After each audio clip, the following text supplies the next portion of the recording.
Assalamu alaikum and welcome back to the channel. This is Red Dissection and we're here to analyze another of Manchester United humiliating loss. This time against West Ham 2-0 at the London Stadium. A West Ham side who just lost in midweek 5-1 to Liverpool, who have recently lost 5-0 at Fulham in the Premier League, and a United side who got a full week's rest. Yet it was the Hammers and the players who came into the ascendancy in the second half, clinched a clinical victory against Manchester United with 2 goals. United now have a negative goal difference of 5, and the 2 goals they conceded are symptomatic of their woes, defensive woes all throughout the season. Ten Hag went back to his single pivot of Kobe Menu, and he was a lamb to the slaughter, really. And as this team went out of his leg in the second half, United struggled. And once the first goal went in, which was a mistake from Bruno and the likes of Luke Shaw and Andre Onana, you knew that there was no coming back for Manchester United. The head went down, they downed the tools. Then Kobe Manu lost the ball, and obviously, we don't have pace at the back to recover from such mistakes. And KUDUS scored another impressive goal. He continues his impressive start to the Premier League career. And it was 2-0, and we were never coming into it. I mean, if we would have played until next year, we wouldn't have scored.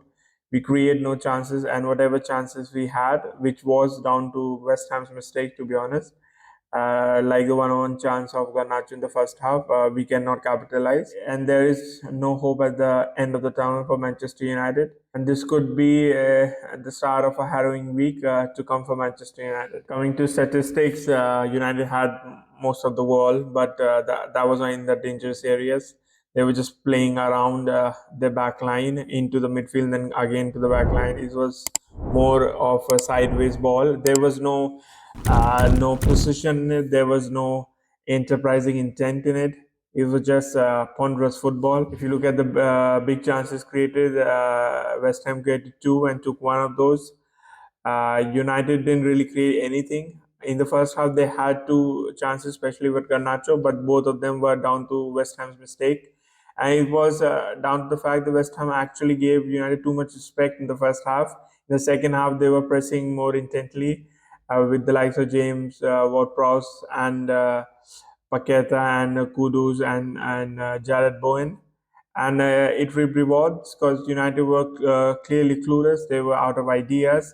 And once the press was in from West Ham wholeheartedly, then United had no way out from the back line. And United had a debutant in defense who played decently for the first 70 minutes. But you could see under pressure, he capitulated, and the likes of Johnny Evans and Kobe Manu also were faltering at the very end.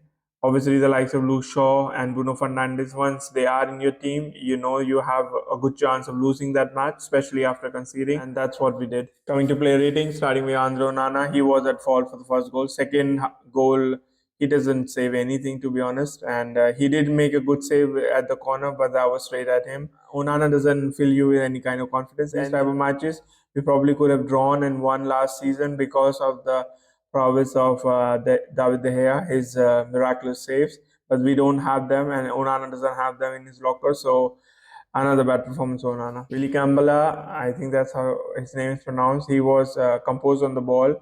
Physically also, he was not out of place, but obviously as the game went on, he was left short in terms of his fitness, match fitness, and obviously competing physically at this level. So you could see that his steam was running out of his legs. But overall, a good, promising appearance. But to be honest, he wasn't pressurized that much because West Ham didn't press in the first half. So we aren't really sure how good he'll be with that kind of intensity. But certainly a pleasing debut for the youngster. Johnny Evans was really composed for the 60 minutes till the first goal, but as soon as the second goal went in, he lost his composure. Obviously, his lack of pace was exploited on the second goal. It's never going to work out. This kind of ad hocism doesn't work out, and he's the only experienced centre back who's fit right now, so he has to play. But he wasn't good enough for Manchester United a decade ago, and sadly, he's not better than what he was a decade ago. Luke Shaw was responsible for the first goal. I think I put half of the blame squarely on Luke Shaw and another half on Bruno Fernandes for the first goal. And with United, once the first goal goes in, they're gonna lose their composure. They're gonna just down the tools, just give away the precedence, and this is what happens. And so Luke Shaw and Bruno Fernandes are responsible for this defeat, along with Ten Hag. And since Ten Hag has built his team around such players, he deserves it. So another bad performance, Luke Shaw. In midfield, we went back to the single pivot. I don't understand what has. Amrabat was there in the midfield against Chelsea, and we won against Liverpool. Also, we had stability and got a impressive draw.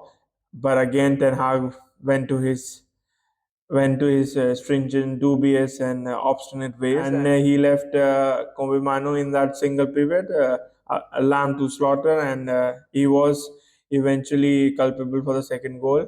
A decent overall performance, but certainly was at fault for the second goal. Scott McTominay gave another brilliant impression of the invisible player. I don't remember him making any contribution to the match apart from the fact that he kept losing the ball in higher up the pitch and in the advanced area, so we were vulnerable on the counter. He doesn't provide anything. He's probably the worst player to come out of the academy to have this amount of matches under his belt. And I think he's one of few players who have got a couple of matches the sack already, and I think he'll do that again for this manager as well. Anthony was bright in the first half. He was troubling them, especially Emerson and Paqueta. Paqueta had to change the wing, and he came on centrally in the second half because Anthony was doing well, doubling up with Wan-Bissaka. They didn't have any opportunity from that end and that flank in the first half, so he did well. In the second half, he petered out. Obviously, he created the two chances for Garnacho, and he was the most dangerous player. Overall, he is not consistent even through 90 minutes of a match, so we can't give him too much praise, but he was certainly one of the better players today. Bruno Fernandes was captain calamitous again. I mean, he was responsible for the first goal, and with effect, certainly part of the reason we lost today. He came back into the team, and we were completely in disarray. The structure wasn't there. Attacking wise, he's one of the most overrated, overhyped player I've ever seen. We know that his stat pads, and he is able to ragdoll weaker teams, but he's sadly absent in away fixtures, especially against top sides. This was another of his disappearance act, and another bad performance from Bruno. Garnacho was hapless. He was clueless. One thing you can say that he does try, and he gives more effort than Rashford does, but that's just not good enough. That is just because he sprints in blind alleys. We're supposed to hail him as the next coming of Cristiano Ronaldo. He doesn't deserve to be in the starting lineup. Maybe as a substitute and as an impact player, but sadly he's not good enough, and I don't think he'll ever be good enough to start in this team. And he's showing his naivety and his lack of experience, certainly, and he has lost a bit of form. Apart from his bicycle goal, he hasn't contributed much recently. Another lukewarm performance from Garnacho. Rasmus Højlund was horrendous. He suddenly lost all his confidence. I mean, he hasn't scored in 13 Premier League games. He doesn't look like scoring. He's not even getting into positions. His hold up play has gone completely. He's shredded to pieces. I mean, it's non-existent. His first touch is almost a goal kick now. He can't hold up the ball. He can't. Neither he comes deep to get involved in build-up, nor he's able to run behind. I think I don't know why he doesn't use his space behind the back line. Obviously, with a low block, it's difficult, but he doesn't offer anything right now, and this was another disappointing performance from Ireland. Coming to substitutions, Marcus Rashford, I didn't notice him. I mean, he didn't offer anything. He's just a waste of space right now. I mean, the only reason Garnacho is starting because Rashford is even worse than him, and he played in the number 9 position. I don't know why Ten Hag keeps on trying him there. He doesn't give anything. I would have brought him in place of Garnacho. If he has to play, he has to play on the left hand side. He replaced Højlund, and he didn't contribute anything to the match. Pelistri came on. I mean, he ran around, but there was no cutting edge. There was no decisive play from him. He didn't get too much of the ball, so we can't be too harsh on him. In terms of possession, he's neat. He glides on on the pitch. He's good in those tight areas, but he doesn't get. He's not decisive in the final third, and he doesn't take any game at any point of time with the scruff of the neck. And at this stage, at this kind of club, if you want to play safe, you won't last much longer. Although saying that, the likes of McTominay surviving for 3-4 years easily, so I'm not too sure about that. But I don't think he's been given a fair crack of the whip and hasn't been given sustained run in the team. So we can't judge him too harshly because he just comes on for last 10-15 minutes most times in dire situations. So we can't be too harsh with him. Reguilon came in for Kambala and was playing as the left back. He runs around. He's like a headless chicken, a road runner. But his service is atrocious. I mean, it's so bad. I mean, in Spain, he looked impressive in terms of his service, and against us in the Europa League final, he was impressive as well. But he's just not good enough. I mean, the loan needs to end. He needs to go back. Obviously, Malaysia should come back in when he gets fit. But Reguilon is he doesn't give us anything. Christian Eriksen came on late, I think, in the 85th minute uh, for Mainu, I think. He was decent on the ball, but obviously the game was lost already. He was already gone. Obviously, we know physically he's such a limited player.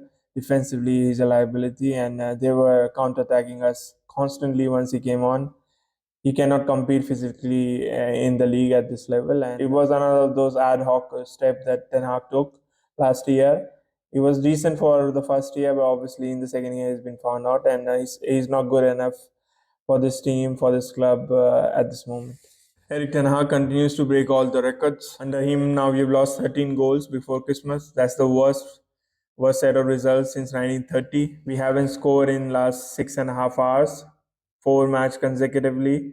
We haven't scored. We haven't looked like scoring. That's another shambolic record to have. We have actually now scored in 7 out of 18 Premier League matches and have lost 8 out of the 18 matches. We've lost, like I've told you, we've lost 13 more than we have won this season, and this is just unsustainable. I mean, it's just becoming a joke now, and it needs to end. Whoever takes that decision, the Glazers and the new Glazer Jim, somebody has to take that step and just cut the cord. I mean, it was over, I think, few months ago. We've just seen it getting worse, and toxic relationship has to end, and the cord has to be cut, and we need to sever the ties and say goodbye and just thank you for the last season. We are overperformed. Certainly, we weren't good. Certainly, the table did lie because we weren't good enough to be. We weren't really top four side even last season. Obviously, other teams faltered worse than us, but this season we have been found out, and I think we can easily drop down further to 9th or 10th position if Chelsea pick up a string of results. I think they can easily topple us, and that'll be our true position. I think every team outplays us, outworks us, and it's a scathing indictment of the manager for sure. This was a 2-0 loss only because West Ham gave us too much respect in the first half. That's my honest assessment. I think they were not as aggressive in the press like they were in the second half. And once they realized that, and I think David Moyes certainly schooled Ten Hag with that, they knew that we were there for the taking. We weren't going to put up any kind of fight, and we'll capitulate. And that's what we did right on the cue. With Aston Villa to come to Old Trafford in 2 days, I think that could be embarrassing. In a way, in a twisted way, I'd like to see us being put to the sword at home against Aston Villa, especially in front of the home crowd, and see the reaction. I think Ten Hag has been getting away with it. The scrutiny hasn't been as severe as it should be, or as it has been previously on other managers. Certainly, managers who have done a lot more in the game. So, inshallah, we'll be back with the red prep on Monday for the Aston Villa game.